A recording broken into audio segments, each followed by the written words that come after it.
Hey everybody, how you doing? This is Craig DeLuz coming at you from FPC headquarters with some really good breaking news. The governor took action on a few gun measures. One of them was a bill that we brought to your attention. It's AB 450. Now this is a bill that would have increased the cost. It would have removed the cap that could be charged to someone who wanted to get a CCW.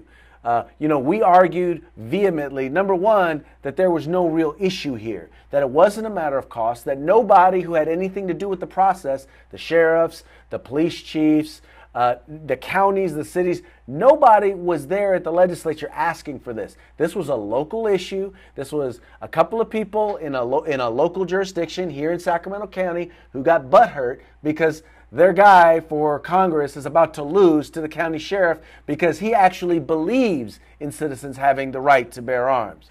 But anyway, so what happened was the governor vetoed that measure, and specifically in his veto message, he stated that, look, this is a local issue in one county, and he's not aware of it being a broader issue anywhere else.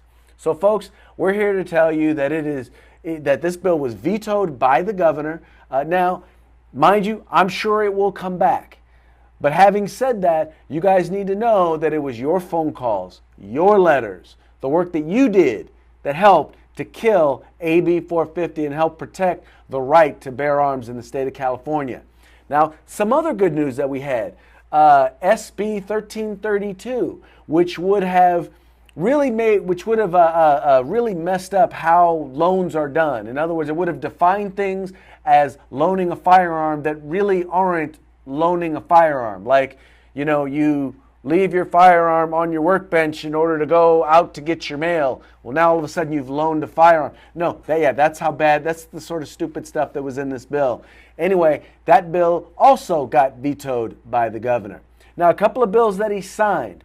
One of them was AB 2510. Now, you might remember AB 2510. We talked to you guys a lot about it. This was a bill by Assemblyman Eric Linder, which would have allowed county sheriffs to issue their own CCWs. Originally, it didn't include design specifications so that there could be uniformity throughout the state.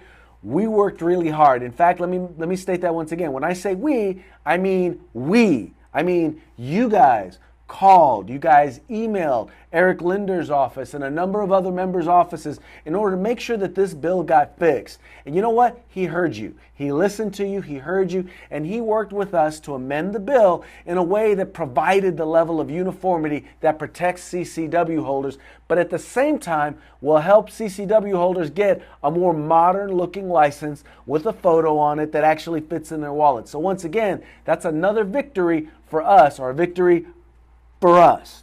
Now, one bill that he signed that we opposed was AB 2165. Now, you might remember this provided exemptions from the roster for a group of law enforcement officers that didn't have an exemption. You remember our opposition to that largely had to do with the fact that it created a second tier of law enforcement officers and restricted their rights to be able to sell or transfer their firearms. Their non-rostered firearms. It also, philosophically, we had an issue with the fact that, why is it that if these guns are deemed unsafe, then why is it that law enforcement can have them, but regular everyday citizens can't? We see the roster as a de facto gun ban, and as a de facto gun ban on new semi-automatic handguns in the state of California, once again, largely because of micro-stamping. Well, we feel like no one gets extra special rights. No one should have extra special rights, and that includes law enforcement. So, having said that, they signed the bill, but here's the good news. The good news is we believe that this could go a long way in helping us to prove or to win our lawsuit against the roster, or the Cal Guns Foundation's lawsuit against the roster. Because what it does is if they keep making exemptions, they reduce their argument for even having the roster. In other words, they've just allowed thousands, hundreds of thousands, if not millions of people to now have access to firearms that they said are unsafe. So anyway, that's what's going on right now. There's one bill still out there that we need to be aware of, and that's SB 443, by Senator Holly Mitchell. This deals with asset forfeiture.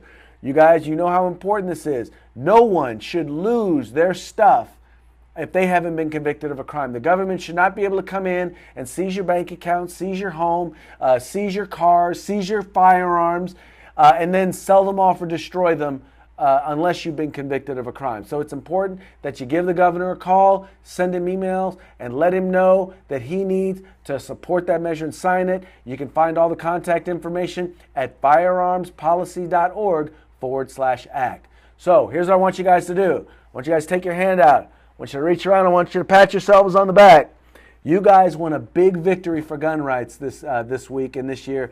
Now, the fight's not over because you know they're going to keep coming, but there's nothing wrong with being excited and happy about the victories that we won today. Thank you, thank you, thank you. Once again, this is Craig DeLuz coming at you from the FPC headquarters. Remember, this is a fight for civil rights. Use them or lose them. If you like these updates, please share them with your friends and subscribe to our YouTube channel.